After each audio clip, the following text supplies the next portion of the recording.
Hello, welcome everybody to Herd TV, the newest TV production that we are doing with the Shepherd University Comm Department.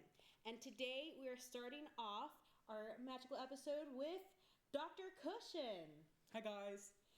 It is wonderful seeing you here. Heard that you've been super duper busy very recently, for like a bit now. You've had a lot of things, and we're just going to get right into the questions. All right. So you're up for Professor of the Year. How does that feel? It is such an honor. I love Shepherd University with all of my heart. I've been teaching here for a good many years now. I love my students. I love what I do here. And it's great to see that work is being recognized.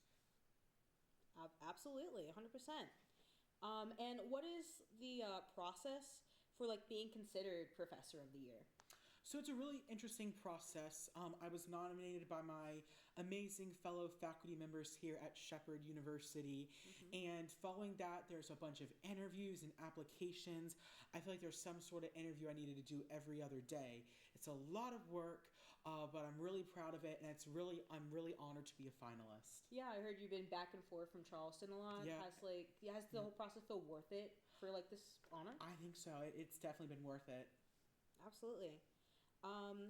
You recently put out a book called Beware of the Smart Kids, and I've read a little bit of it. Like, absolutely been like loving the work that you produced. Would you like an autograph? Yes, absolutely, 100%. Can you tell me a little more about that, especially for the audience who like have not seen it and should absolutely buy it?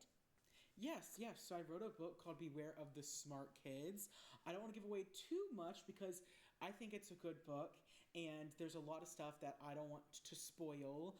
But it takes into account a lot of my experiences, but also the experiences of a lot of people I know. You know, my children, my nieces and nephews, and little cousins, and all of them. And so I think it's really it's worth the read. It's worth the read. Definitely check it out. Okay, you kind of like answered the second question. Ooh. A bit more the follow-up of like where did you get the inspiration for this book? You mentioned your family. Have they been a big part in your like writing experience? Yes, my wife and my family have been so supportive of me. I could not have done this. I couldn't have done anything without them. So it's been a really great. Awesome. So you took a sabbatical to write it. So we didn't get to see much of that process. Can you walk me through what the process looked like? Yeah, so if you're interested in writing a book, the process is different for everybody, right? You got to figure out what works best for you, for your schedule. Like I said, I took a little sabbatical. Was it, sorry not to interrupt, but was it hard being away from your students during that moment too? It was. I love my students. I love and cherish each and every one of my students. But the sabbatical and just writing the book, I spent a lot of process really drafting it, and then you kind of hit that moment when it's like that kind of clicks it clicks in your head, and then you know what to do. And from that, it was a lot of work, a lot of chapters, a lot of pages, a lot of words. But it's a book. Yeah, it's a book. It's a book. That's what a book is. But it just kind of went from there, and it was a really amazing experience. That's really wonderful to hear. Moving on, so you put out Beware of the Smart Kids. But this isn't your first book. Your first book that you published, Teach Social Media, a plan for creating a course your students will love.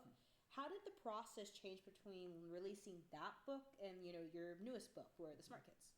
It's definitely a different process.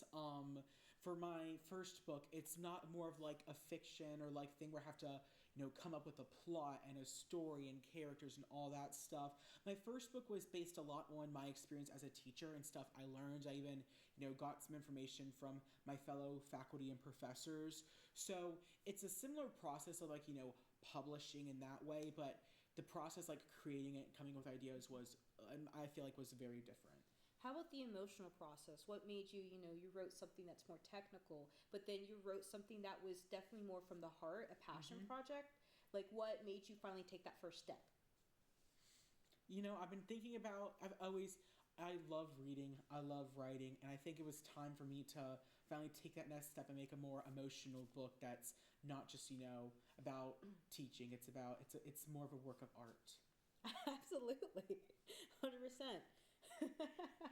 That's very deep, Dr. Kushin. So, you were told that your next book just won an award. Sorry, we were told that your book just won an award. Tell me about it. Do you know what award it was? Absolutely not. Well, you'll have to look it up yourself because I don't want to give away what award I won. Right? You have to figure that out for yourself.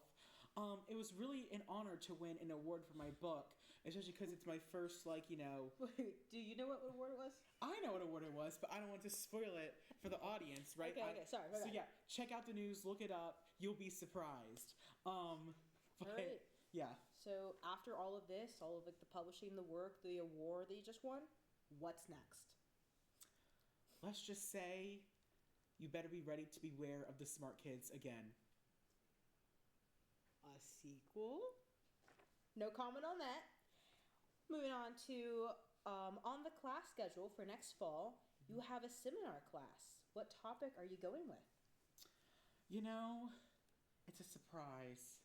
It's a surprise. It's a surprise. Does it have anything related to your previous work, or do you think I mean, it's yeah, going to like be completely new? it's not gonna be like a math seminar because I'm not a math professor. Right. But it certainly relates to the work I've done. If you had me in class, like you'll be ready for it, but you'll be pleasantly surprised. First day of class, it'll blow you away. All right. And we are with our last and final question. And can I say this has been super informational and a whole lot of fun. Where can we find you online? You can find me online on my website, which is called MatthewKushin.com. And if that's not the right URL, you can find me on Google. You can also find me on social media. Follow me on my social media pages. You can even find my contact information on the Shepherd website. I love hearing from fans. Which social media, which one are you most active on? Facebook, Instagram? All of them. All of them? Anyone you want to plug right now? Check out my Instagram. Look up Matthew Kushin on Instagram. Okay. We'll look up Matthew Kushin on Instagram.